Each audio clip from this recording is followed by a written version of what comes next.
Hello students, how are you all. तो चलिए बेटे यहाँ पे स्टार्ट करते हैं। 8th क्लास का हमारा चैप्टर है chapter number 40 chemical effects of electric current. तो इस चैप्टर में हमने जानना है कि इलेक्ट्रिक करंट के केमिकल इफेक्ट्स क्या होते हैं। इससे पहले कि हम लोग पढ़ें कि इलेक्ट्रिक करंट या इलेक्ट्रिसिटी के बारे में डिटेल में हम लोग जाने, उससे पहले हमें जानना है यहाँ पे चार्जेस के बारे में। चार्जेस क्या होते हैं? चार्जेस वो होते हैं जो इलेक्ट्रिक करंट को कैरी करते हैं अपने साथ, ठीक है। सो चार्जेस आर दोज मटेरियल्स कह सकते हो या आयंस कह सकते हो जो कि विच कैरी इलेक्ट्रिक करंट, जो अपने साथ इलेक्ट्रिक करंट को कैरी करते हैं। यानी कि जो चार्जेस हैं जो वो फ्लो करते हैं एक प्लेस से दूसरी प्लेस पे, तो वो इलेक्ट्रिक करंट को कंडक्ट करते हैं, ठीक है। और ये चार्जेस प्रेजेंट होते हैं एटम में। चार्जेस कहाँ प्रेजेंट होते हैं? एटम में प्रेजेंट होते हैं। Atom is the smallest unit of matter. जैसे हमारी बॉडी जो है, लाइफ की फंडामेंटल यूनिट या स्मॉलेस्ट यूनिट कौन सी होती है? सेल। वैसे ही अगर हम बात करें मैटर की, तो मैटर की स्मॉलेस्ट यूनिट होती है एटम, और बहुत सारे एटम मिलकर बनाते हैं एक मैटर, ठीक है।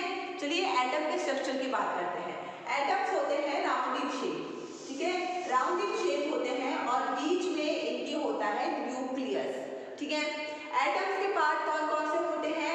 एटम्स में प्रेजेंट होते हैं इलेक्ट्रॉन्स, एटम्स में प्रेजेंट होते हैं प्रोटॉन्स एंड एटम्स में प्रेजेंट होते हैं न्यूट्रॉन्स, ठीक है।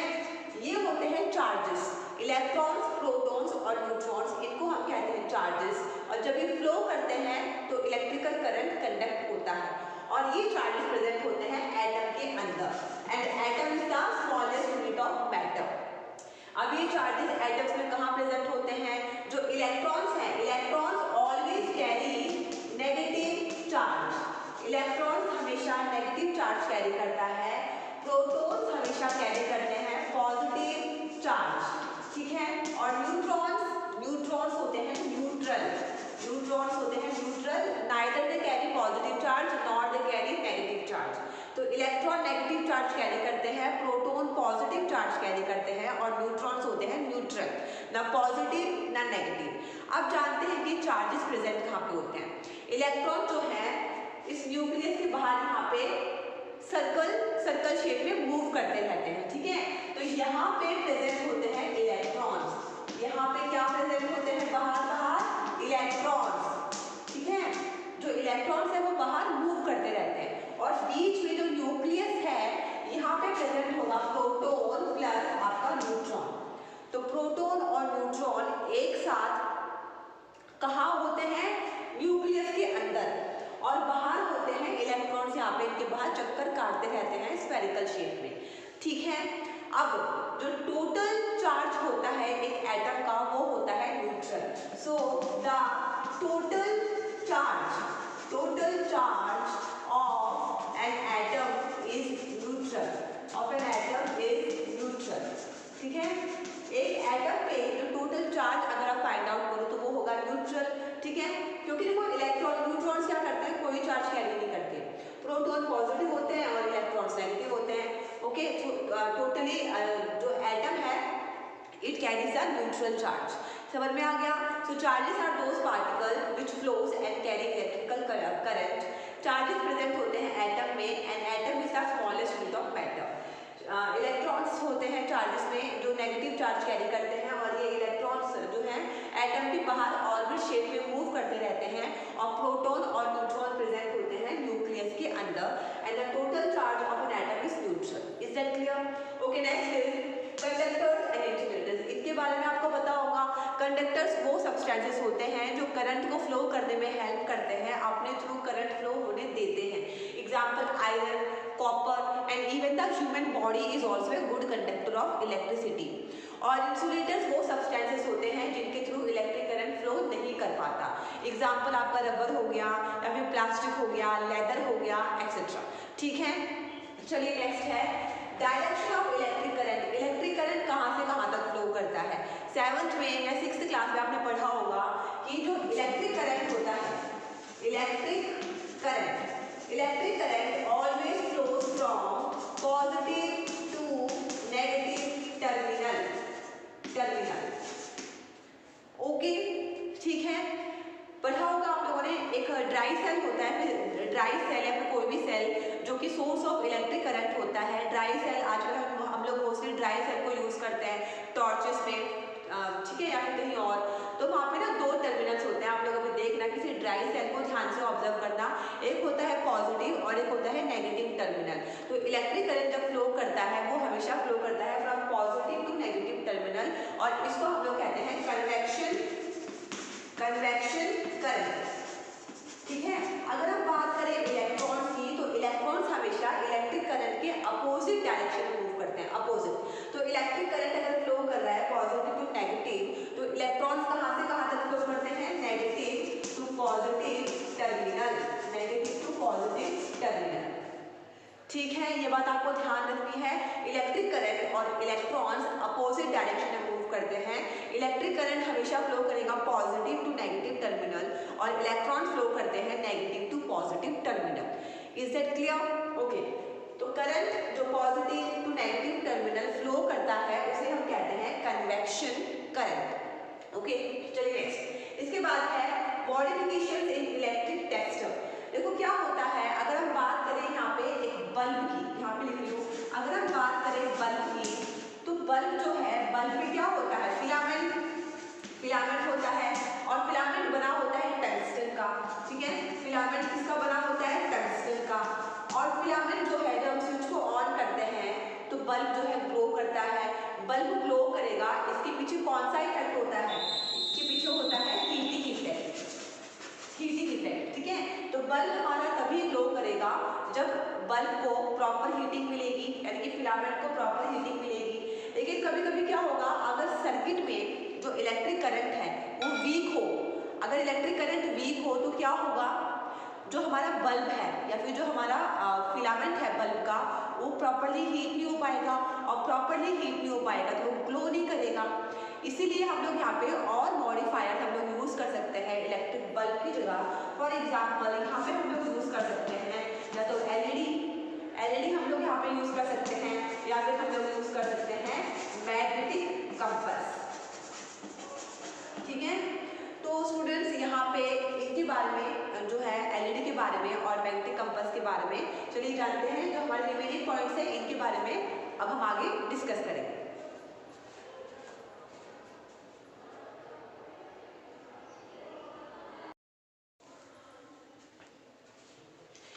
तो चलिए स्टूडेंट्स कंटिन्यू करते हैं हमारे आगे टॉपिक। नेक्स्ट टॉपिक है मॉडिफिकेशंस इन इलेक्ट्रिक टेस्टर। देखो यहाँ पे हमने क्या करना है, एक जो बल्ब होता है, आप लोगों ने पढ़ा होगा पहले, बल्ब में होता है एक थिन कॉइल मेटालिक वायर जिसे हम कहते हैं फिलामेंट, ठीक है। और ये फिलामेंट बना होता है टंगस्टन का। तो यहाँ पे अगर हम बात करें एक बल्ब की, तो बल्ब में क्या होता है, बल्ब में होता है फिलामेंट, ठीक है। और ये फिलामेंट कब ग्लो करेगा, जब यहाँ पे प्रोड्यूस होगी हीट, ठीक है, यानी कि heating effect of current, okay.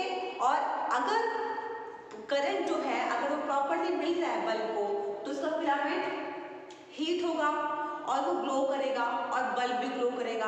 अगर उसको करंट प्रॉपरली नहीं मिल रहा है तो बल्ब हमारा ग्लो नहीं करेगा, ठीक है।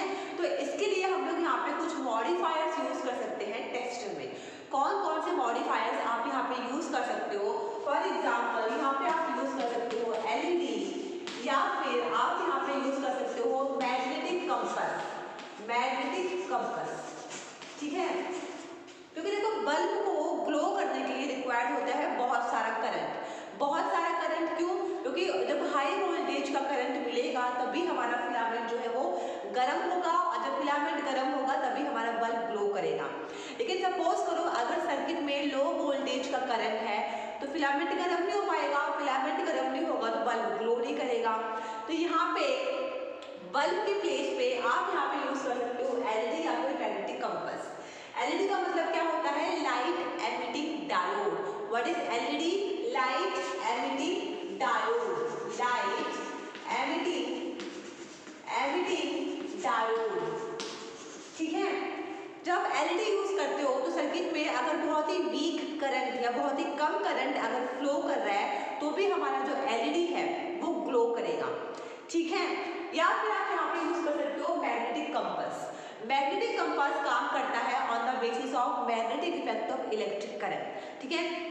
अगर आप सर्किट में मैग्नेटिक कंपास जोड़ देते हो और मैग्नेटिक कंपास में होती है नीडल, अगर वो नीडल डिफ्लेक्ट करती है या हिलती है तो इसका मतलब ये है कि सर्किट में से करंट फ्लो हो रहा है। और अगर बहुत ही कम करंट भी अगर फ्लो करता है तो मैग्नेटिक कंपास की नीडल मूवमेंट शो करती है, ठीक है। तो बल्ब जिसको ग्लो करने के लिए रिक्वायर्ड होता है बहुत सारा हाई वोल्टेज का करंट, अगर वो करंट अवेलेबल ना हो तो आप यहाँ पे यूज कर सकते हो एलईडी, जो कि बहुत ही कम वोल्टेज के करंट पे भी ग्लो करती है, या फिर आप यूज कर सकते हो मैग्नेटिक कंपास ये जानने के लिए कि सर्किट के थ्रू करंट फ्लो हो रहा है या नहीं हो रहा है, ठीक है। तो क्या क्या यूज कर सकते हो आप लोग, एलईडी और magnetic compass. Is that clear? Next है इलेक्ट्रिकल कंडक्टिविटी इन लिक्विड। पहले हम लोग क्या मानते थे कि सिर्फ सॉलिड ही इलेक्ट्रिकल करंट कंडक्ट करते हैं, लेकिन लिक्विड भी इलेक्ट्रिकल कंडक्टिविटी शो करते हैं, ठीक है। और जो लिक्विड इलेक्ट्रिकल कंडक्टिविटी शो करते हैं उन्हें हम कहते हैं इलेक्ट्रोलाइट्स, इलेक्ट्रोलाइट्स। और जो लिक्विड कंडक्टिविटी शो नहीं करते उन्हें हम कहते हैं नॉन इलेक्ट्रोलाइट्स, नॉन इलेक्ट्रोलाइट्स, ठीक है। तो जो लिक्विड कंडक्टिविटी शो करे वो उन्हें हम कहेंगे इलेक्ट्रोलाइट, और जो लिक्विड कंडक्टिविटी शो नहीं करते हैं उन्हें हम कहेंगे non electrolytes. Is that clear? Okay, चलिए नेक्स्ट है, इसके बाद है इलेक्ट्रिकल कंडक्टिविटी ऑफ वाटर। अगर हम वाटर की बात करें तो जो डिस्टिल्ड वाटर होता है, डिस्टिल्ड वाटर, ठीक है, distilled water is the poor conductor of electricity, उसके थ्रू इलेक्ट्रिकल करंट कैरी होगा नहीं। लेकिन अगर हम इसी डिस्टिल्ड वाटर में कुछ सॉल्ट्स अगर हम ऐड कर देते हैं तो डिस्टिल्ड वाटर के थ्रू इलेक्ट्रिकल करंट कंडक्ट होगा। वहीं दूसरी तरफ tap water, tap water is also show, it will also show conductivity of electric current, क्योंकि tap water pure tap water completely pure नहीं होता, यहाँ पे भी कुछ सॉल्ट डिजॉल्व होते हैं। तो अगर वाटर में सॉल्ट अगर डिजॉल्व है तो वो होता है गुड कंडक्टर ऑफ इलेक्ट्रिसिटी, नहीं तो वाटर अगर बिल्कुल प्योर है विदाउट एनी सॉल्ट तो वो होगा बैड कंडक्टर ऑफ इलेक्ट्रिसिटी, उसे हम कहेंगे नॉन इलेक्ट्रोलाइट।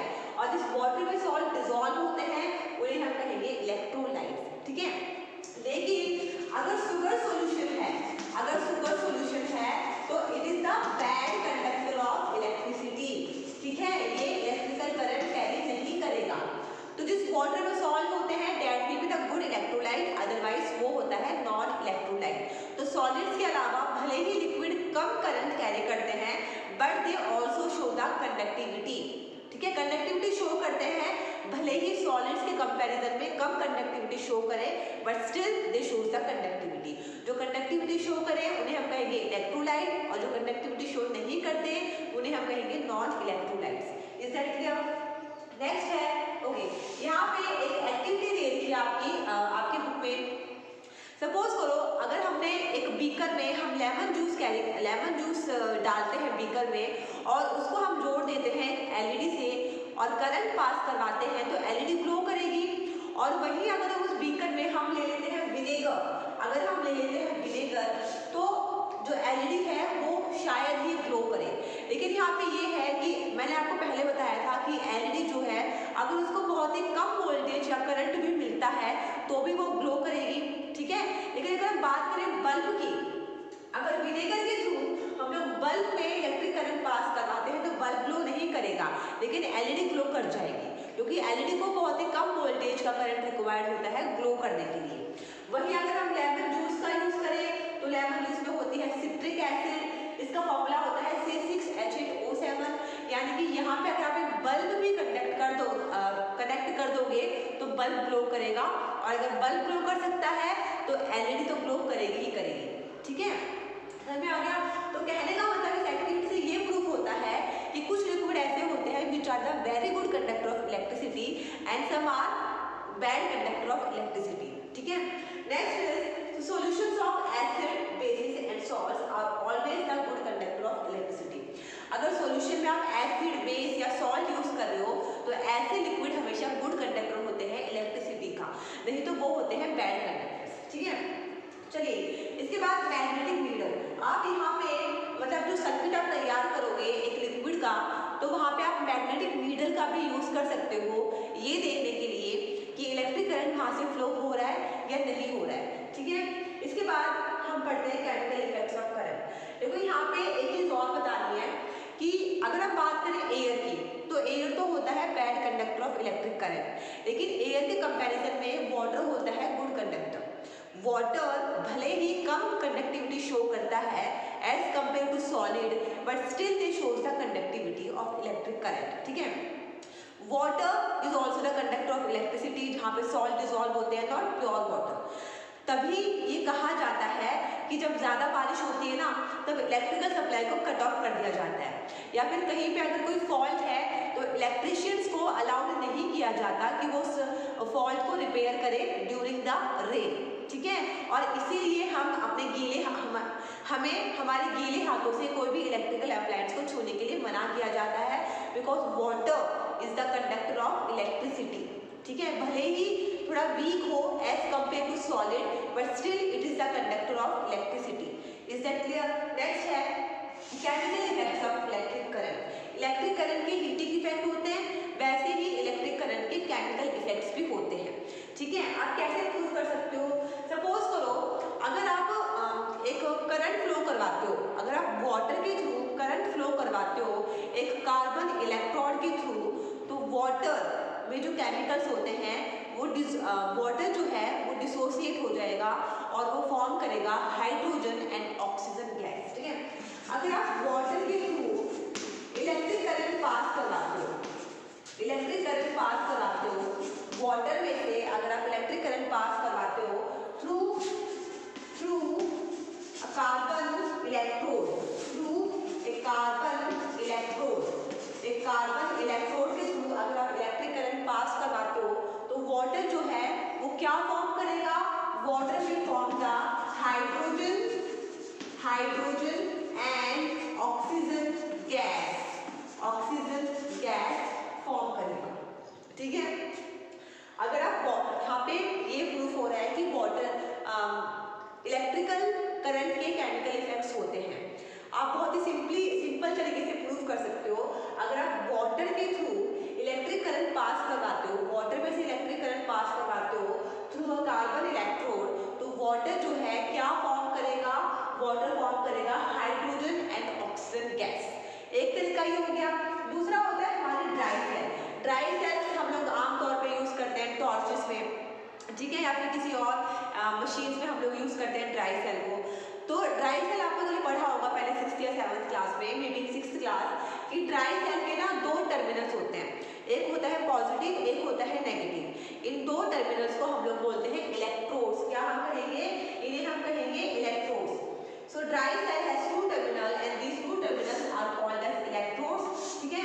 यहाँ पे इसका स्ट्रक्चर आपने पढ़ा होगा।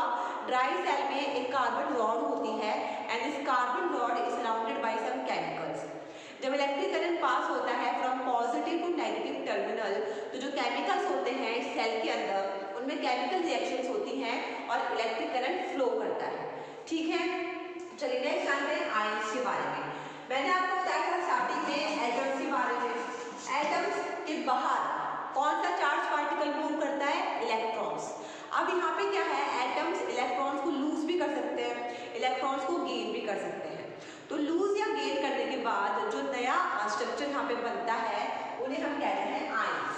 और आयंस होते हैं 2 टाइप के, कैटायंस और अनायंस। कैटायंस क्या होते हैं? कैटायंस क्या होंगे?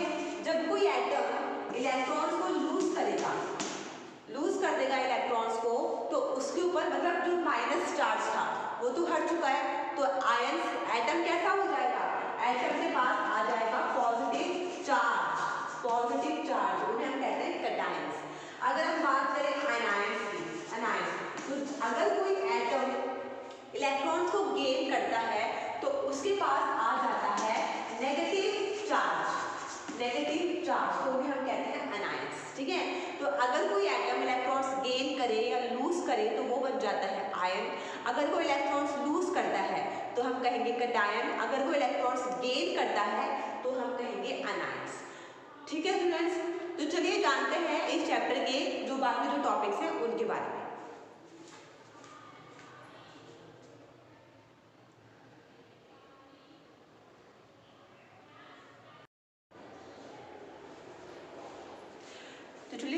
कंटिन्यू करते हैं रिमेनिंग टॉपिक से।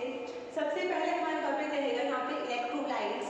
इलेक्ट्रोलाइट्स क्या होते हैं मैंने आपको बता दिया है, यानी कि जो वाटर या फिर जो लिक्विड कंडक्टिविटी जिसकी अच्छी होती है, जो करंट कैरी करना अलाउड करता है, उन लिक्विड्स को हम लोग कहते हैं इलेक्ट्रोलाइट्स। तो इलेक्ट्रोलाइट्स को आप और बेटर तरीके से कैसे डिफाइन कर सकते हो? Chemical compound whose molecules ionize, ionize का मतलब होता है separate into positive and negative ions, यानी कि इलेक्ट्रोलाइट्स होते हैं केमिकल कंपाउंड्स, केमिकल कंपाउंड जिनके जो आयंस होते हैं, जिनके molecules separate into positive and negative ions, यानी कि केमिकल कंपाउंड जिनके मॉलिक्यूल करंट पास करने पे सेपरेट हो जाते हैं पॉजिटिव और नेगेटिव आयंस में, यानी कि कैटायंस और अनायंस में सेपरेट हो जाते हैं, उन्हें हम कहते हैं इलेक्ट्रोलाइट्स। तो इलेक्ट्रोलाइट्स क्या होते हैं?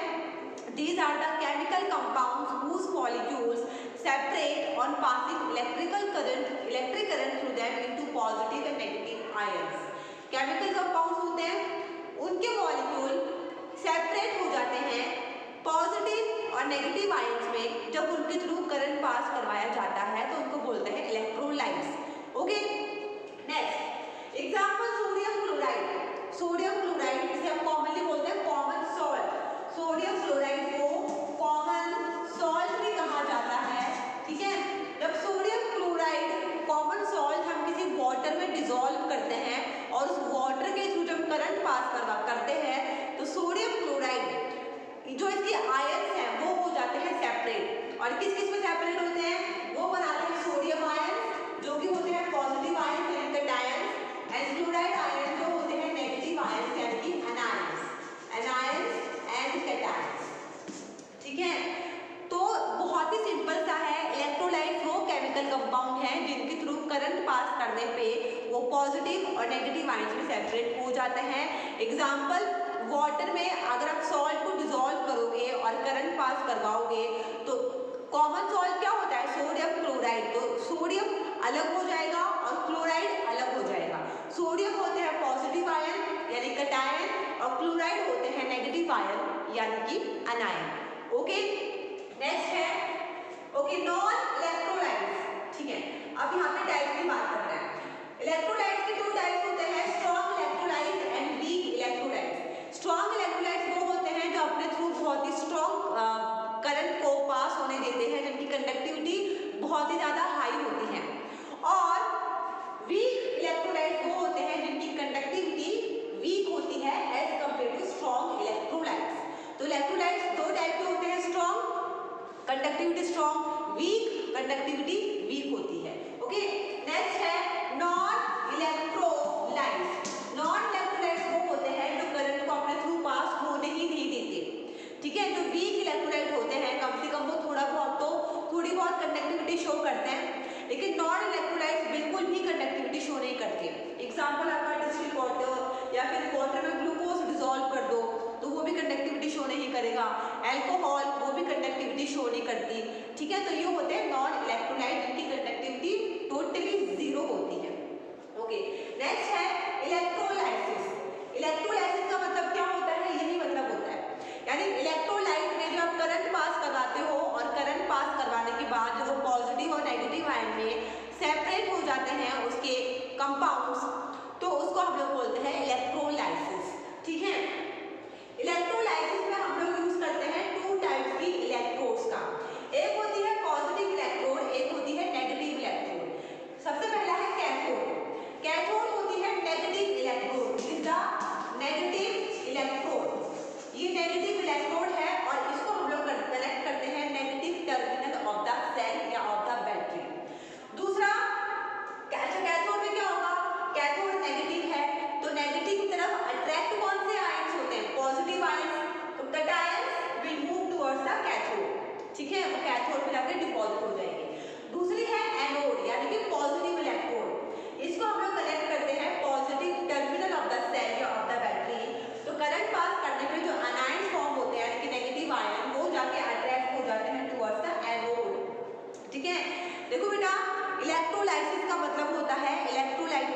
पास करवाना और उसके पॉजिटिव आयंस को नेगेटिव आयंस को सेपरेट करना, यानी कि कैटायंस को और अनायंस को सेपरेट करना।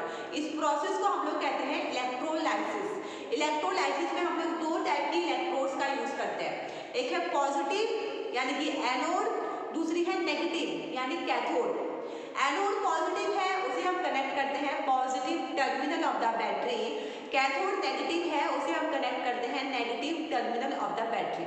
जब करंट पास करवाया जाता है तो इलेक्ट्रोलाइट के आयन सेपरेट हो जाते हैं कैटायन में और अनायन में। तो कैटायन जो कि पॉजिटिव चार्ज पॉजिटिव आयंस होते हैं वो जाके अट्रैक्ट होते हैं टुवर्ड्स द नेगेटिव इलेक्ट्रोड यानी कैथोड, और अनायंस जो कि नेगेटिव आयंस हैं वो जाके अट्रैक्ट होते हैं टुवर्ड्स द पॉजिटिव इलेक्ट्रोड यानी कि एनोड। ठीक है, ओके यहाँ पे ओके। तो प्रोसेस ऑफ इलेक्ट्रोलाइसिस, इलेक्ट्रोलाइसिस का वही प्रोसेस होता है कि आपने इलेक्ट्रोलाइट में करंट पास करवाया, अनायंस और कैटायंस को सेपरेट करवा दिया। इलेक्ट्रोलाइट्स के जो कैटायंस हैं वो जाके चिपक जाते हैं कैथोड रॉड से, और जो अनायंस हैं वो चिपक जाते हैं यहाँ पे इससे एनोड रॉड से। ठीक है, तो केमिकल इफेक्ट क्या होता है इलेक्ट्रोलाइसिस का? Emission of gases from salt solution, यानी कि सॉल्ट एमिट होंगे। आपके यहाँ पे एक्टिविटी 4 आपको दे रखी है, यानी कि जब और पहले मैंने बताया भी था जब आप पास करवाते हो इलेक्ट्रिक करंट एक वाटर के थ्रू, एक कार्बन रॉड के थ्रू, तो वाटर जो है हाइड्रोजन और ऑक्सीजन गैस में वो सेपरेट हो जाता है। ऑक्सीजन पॉजिटिव है वो जाके चिपक जाता है किससे, सॉरी ऑक्सीजन के जो आयंस होते हैं वो चिपक जाते हैं पॉजिटिव टर्मिनल से यानी कि एनोड से, और जो हाइड्रोजन होता है यानी कि पॉजिटिव आयंस वो जाके चिपक जाते हैं किससे, कैथोड से। तो इलेक्ट्रोलाइसिस में क्या होता है, गैसेस का एमिशन होता है from the salt solution, then heat produce होती है and change in colour of the solution, solution के कलर में भी चेंजेस होते हैं। अच्छा, एप्लीकेशंस क्या क्या होती है इलेक्ट्रोलाइसिस की? इलेक्ट्रोप्लेटिंग करते हैं, मतलब मान लो हम आयरन का एग्जांपल ले लेते हैं। आयरन में जो जंग होती है, जो कोरोजन रस्टिंग कितनी आसानी से हो जाती है, तो उसको जंग से बचाने के लिए हम उसमें कोटिंग करते हैं, या तो हम कोटिंग करेंगे जिंक की या टिन की या निकल की, तो वो हम कर सकते हैं इलेक्ट्रोलाइसिस से। इलेक्ट्रोलाइसिस में आपको करना क्या होता है, सपोज करो इलेक्ट्रोप्लेटिंग में क्या करोगे, एज यूजुअल आप दो इलेक्ट्रोड लोगे, एक पॉजिटिव एक नेगेटिव यानी कि एनोड और कैथोड। ठीक है, और यहाँ पे इलेक्ट्रोप्लेटिंग में क्या करना होता है आपको कि जिसके ऊपर आपको कोटिंग करवानी है, ठीक है, जिस सपोज करो आयरन है, आयरन के ऊपर आपको कोटिंग करवानी है, तो आयरन को आप कनेक्ट करोगे नेगेटिव टर्मिनल से यानी कैथोड से। ठीक है, और जिसकी आपको कोटिंग करनी है, सपोज करो यहाँ पे एग्जाम्पल देती हूँ, हम एग्जाम्पल देते हैं आयरन का और जिंक का। तो आयरन के ऊपर हमें जिंक की कोटिंग करवानी है, तो आयरन को आप कनेक्ट करोगे विद द कैथोड और जिंक को आप कनेक्ट करोगे विद द एनोड। ठीक है, जिसकी प्लेटिंग करवानी है उसको कनेक्ट करोगे नेगेटिव इलेक्ट्रोड से, और जिसको आप कोटिंग करोगे, जिसकी कोटिंग करोगे उसे आप कनेक्ट करोगे एनोड यानी कि पॉजिटिव इलेक्ट्रोड से। आयरन की हमने कोटिंग करवानी है तो उसको हमने कैथोड से कनेक्ट कर दिया, जिंक को हमें कोट करना है आयरन के ऊपर तो उसको हमने कनेक्ट कर दिया एनोड से। ठीक है, फिर आप ओके, इसके बाद इलेक्ट्रोलाइट का सॉल्यूशन। इलेक्ट्रोलाइट एक सॉल्यूशन आप यहाँ पे कौन सा लोगे, सॉल्यूशन भी आप उसी का लोगे जिसको आपको प्लेटिंग करनी है, यानी कि जिंक का एक इलेक्ट्रोलाइटिक सॉल्यूशन आप तैयार करोगे, उसमें 2 रॉड आपको डालनी है पॉजिटिव और नेगेटिव। पॉजिटिव से कनेक्ट करोगे जिंक को और नेगेटिव से आयरन को, करंट पास करवाओगे तो इलेक्ट्रोलाइट में जो जिंक है वो जाके डिपॉजिट हो जाएगी विद द आयरन। ठीक है, नेक्स्ट है मैन्युफैक्चर ऑफ मेटल्स, यानी कि जो मेटल्स होते हैं, मेटल्स के मैन्युफैक्चरिंग के लिए भी हम लोग इलेक्ट्रोलाइसिस मेथड का यूज करते हैं। For example sodium is manufactured, ठीक है, by electrolysis of molten sodium chloride, यानी कि सोडियम बनाया जाता है by the electrolysis of molten sodium chloride, यानी कि NaCl से आप सोडियम सेपरेट कर सकते हो with the application of electrolysis. Purification of metals, metals को प्यूरिफाई करने में भी काम आता है। ठीक है, यहाँ पे आप क्या करोगे, जो प्योर मेटल होता है उसकी थिन स्ट्रिप को आप कनेक्ट करोगे नेगेटिव इलेक्ट्रोड यानी कैथोड से, और जो इम्प्योर मेटल होता है उसकी एक थिक रॉड आप कनेक्ट करोगे पॉजिटिव इलेक्ट्रोड यानी कि एनोड से। फिर एक और प्योरीफाइड, यानी कि जिस मेटल का आपको प्योरिफिकेशन करना है उसका आप एक वाटर सोल्यूबल सॉल्ट सॉल्यूशन तैयार करोगे, यानी कि इलेक्ट्रोलाइट तैयार करोगे। ठीक है, अब होगा क्या, जब आप करंट पास करवाओगे तो जो इम्प्योर मेटल है जिसको आपने कनेक्ट किया है एनोड से, ठीक है, यहाँ से सिर्फ प्योर मेटल अलग हो जाएगा और वो जाकर डिपॉजिट हो जाएगा प्योर मेटल से, और इम्प्योरिटीज इसी के पास रह जाएगी। ठीक है, इसके बाद है manufacture of compound. Example sodium hydroxide का बनाया जाता है सोडियम क्लोराइड से। ठीक है, तो ये कुछ एप्लीकेशन है इलेक्ट्रोलाइसिस की। आप इलेक्ट्रोप्लेटिंग कर सकते हो, प्यूरिफिकेशन ऑफ मेटल्स कर सकते हो, मैन्युफैक्चर ऑफ कंपाउंड्स कर सकते हो, या फिर मैन्युफैक्चर ऑफ मेटल्स भी आप कर सकते हो with the help of electrolysis. ठीक है, तो यहाँ पे इलेक्ट्रोलाइसिस को आप एक तो स्मॉल डायग्राम के थ्रू भी समझ सकते हो। ठीक है, तो इसको यूज करके एक शॉर्ट डायग्राम के थ्रू मैं आपको समझाती हूँ। इलेक्ट्रोलाइसिस में होता क्या है, एक बीकर या फिर कोई भी एक सपोज आप बीकर भी लोगे, यहाँ पे ना आपको 2 इलेक्ट्रोड डालनी है, ये आपके 2 इलेक्ट्रोड्स होंगे। ठीक है, सपोज करो ये जो इलेक्ट्रोड है ये है कैथोड, ये कैथोड है, यानी कि ये है आपकी नेगेटिव इलेक्ट्रोड हो गई ये।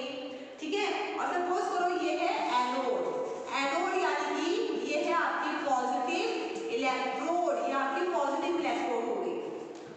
इन दोनों रॉड्स को आप डालते हो एक सॉल्यूशन में, और जो सॉल्यूशन आप यहाँ पे लोगे उसको हम लोग बोलते हैं इलेक्ट्रोलाइट्स।